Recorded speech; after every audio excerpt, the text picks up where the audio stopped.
అదే RTV app వార్తల్ని క్షణాల్లో చదివే అవకాశం ఉంటుంది. ఒక న్యూస్ పేపర్, ఒక టెలివిజన్ ఛానల్ మీ చేతుల్లో ఎప్పుడూ ఉంటాయి.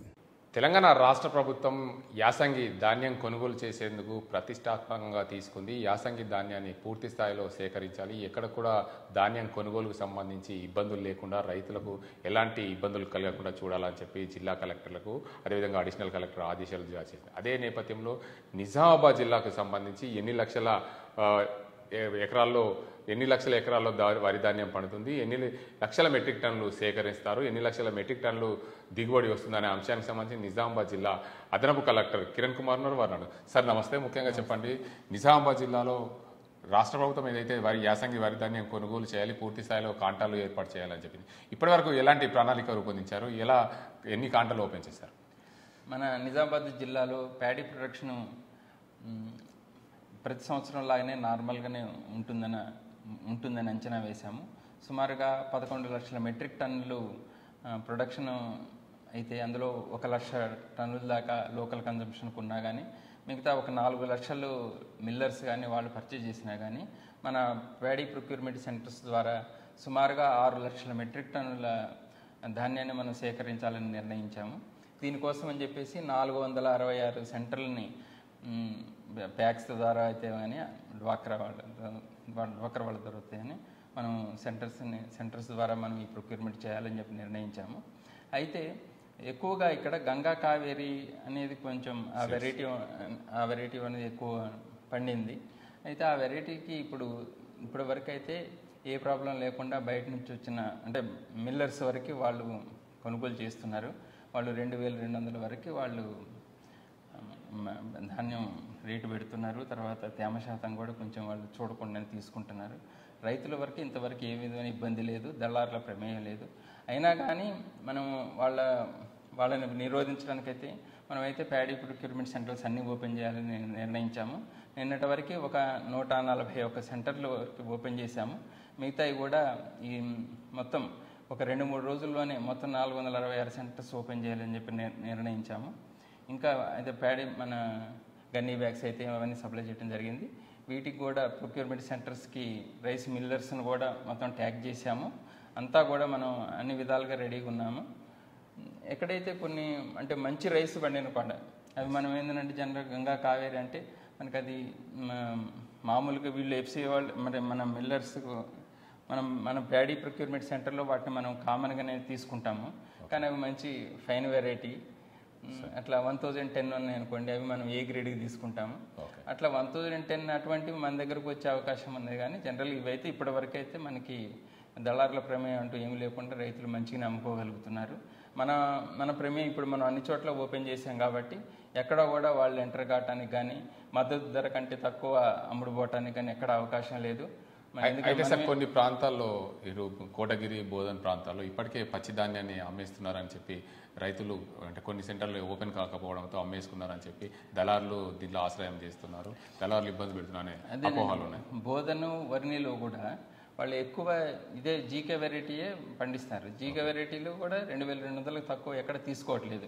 మీరే పచ్చిధాన్యం అంటున్నారంటే తేమ శాతం కూడా ఇప్పుడు మన దగ్గర 17% కంటే 17% వరకు ఉండొచ్చు. కానీ వాళ్ళు ఇంకా ఎక్కువ ఉన్నా కానీ ఎమ్మటే ఆ ధాన్యాన్ని కూడా వాళ్ళు కొనుగోలు చేస్తున్నారు.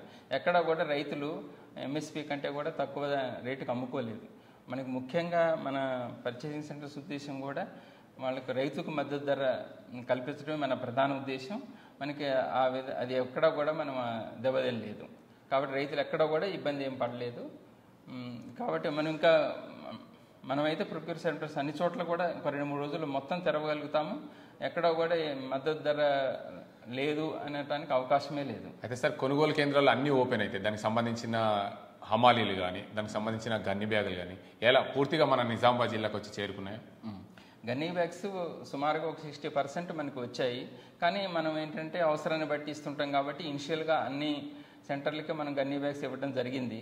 అదేవిధంగా వీళ్ళు కూడా మొత్తం ప్రిపరేటరీ వర్క్, మనం వేయింగ్ మిషన్స్ అవన్నీ కూడా అన్నీ రెడీగా పెట్టుకున్నారు. వాళ్ళ తర్వాత మేము నిన్న సుమారుగా మనం ఓపెన్ చేసినటువంటి 141 ప్యాడీ ప్రొక్యూర్మెంట్ సెంటర్స్కి అన్నిటికీ రైస్ మిల్లర్స్కి ట్యాగ్ చేయడం జరిగింది. మొత్తం కూడా సుమారుగా 196 అంటే పారాబాయిల్డ్ 64, మిగతాయి మన రా రైస్ మిల్లర్స్కి అందరికి అటాచ్ చేయడం జరిగింది. ఎక్కువ రబీ దాంట్లో నూక ఎక్కువ ఉంటుంది కాబట్టి పారాబాయిల్డ్ రైస్ మిల్లర్స్కి ఎక్కువ ఇంపార్టెన్స్ ఇచ్చి వాళ్ళకి ఎక్కువ అలాట్ చేయడం జరిగింది.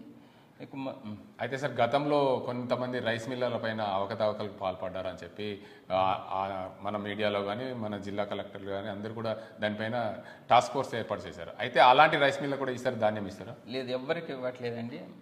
ముఖ్యంగా మేము ఈసారి రబీ పంటల్లో పారాబాయిల్డ్ రైస్ మిల్స్కి ఎక్కువ ఇవ్వడం జరిగింది.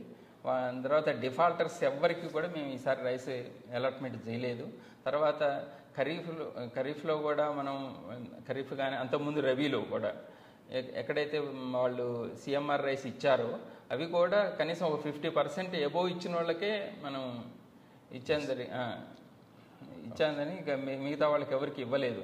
ఏమాత్రం డిఫాల్ట్ ఉన్నా కానీ వాళ్ళ మీద క్రిమినల్ కేసులు నమోదైనా కానీ లేకపోతే మనం ఆర్ఆర్ యాక్ట్ పెట్టిన వాళ్ళ మీద కానీ ఏమాత్రం డిఫాల్ట్ ఉన్నా కూడా వాళ్ళందరినీ అవాయిడ్ చేసాం.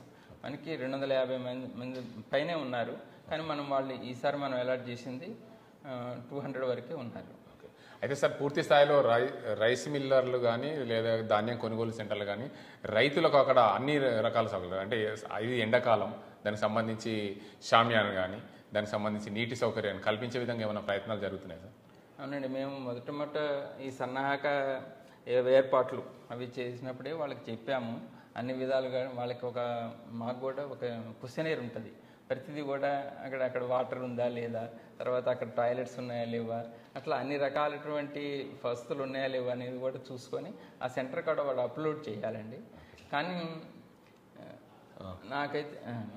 నేను అంటే ఫీల్డ్ విజిట్కి వెళ్ళినట్లయితే షామ్యాన్లు అవి వేస్తున్నారు కొంత, అంటే ఇంకా పూర్తి స్థాయిలో కాలేదు. ఇంకా వాళ్ళు రైతుల దగ్గర నుంచి మనం తీసుకోవటం అనేది ఇంకా జరగట్లేదు. జరిగితే ఆ మిగతా అన్ని కూడా ఏవైతే ఉన్నాయో కొన్ని ఏర్పాట్లు అవి వరకు అక్కడ చేయగలుగుతారు, చేయించేటట్లు ఏర్పాటు చేస్తారు. కొనుగోలు కేంద్రాల ద్వారా కొనుగోలు చేసిన ధాన్యానికి రైతులకు ఎన్ని రోజుల లోపల డబ్బులు అందుతాయి? 24 గంటల్లోనే అమ్మాలని మేము మ్యాక్సిమం. అందుకని మేము అంటున్నా అంటే ఇక్కడ అందరినీ కూడా ఎవరి పద్ధతి ప్రకారం వాళ్ళు ఎవరి నిబంధనలకు లోబడి అందరూ చేస్తే కనుక మనకు రైతులకు కూడా సక్రమంగా అందడానికి వీలుంటుందండి. అందుకని ఎఫ్ఏక్యూ రైస్ కొనమని వీళ్ళకి చెప్తున్నాము, ప్రొక్యూర్మెంట్ సెంటర్ వాళ్ళంతే కొన్ని మిల్లర్స్ ఎమ్మటే యాక్సెప్ట్ చేస్తారు. మిల్లర్స్ ఎమ్మటే యాక్సెప్ట్ చేసినప్పుడు మనకు ఓపీఎంఎస్లో కూడా ఇమ్మీడియట్గా మేము నమోదు చేయమంటున్నాము. నమోదు చేసినట్టు ఉంటే రైతు నుంచి ఆ పాస్బుక్, అతని యొక్క మన బ్యాంక్ పాస్బుక్ కానీ తర్వాత రైతు పడ్డ ఆధార్ కార్డు ఇవన్నీ కూడా తీసుకొని ఎమ్మటే కనుక అవన్నీ చేసినట్టు నమోదు ఇమ్మీడియట్గా రైతుకి డబ్బులు మనం సకాలంలో ఇవ్వగలుగుతాం వెంటనే. Thank you.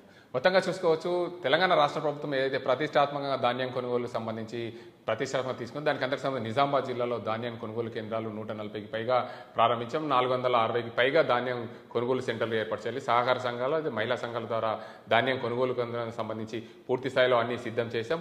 మరో 2-3 రోజుల్లో 460 పైగా సెంటర్లన్నీ పూర్తి స్థాయిలో ప్రారంభిస్తాం. ఎక్కడ కూడా రైతులకు ఇబ్బందులు లేకుండా అన్ని చర్యలు చేపట్టాం.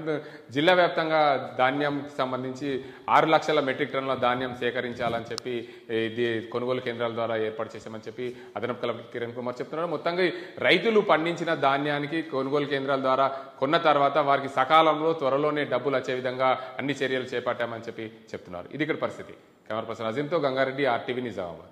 మరిన్ని వీడియోస్ కోసం ఛానల్ ని సబ్స్క్రైబ్ చేయండి, లేటెస్ట్ అప్డేట్స్ కోసం వాట్సాప్ ఛానల్ ని ఫాలో చేయండి అండ్ లింక్ డిస్క్రిప్షన్ లో ఉంది.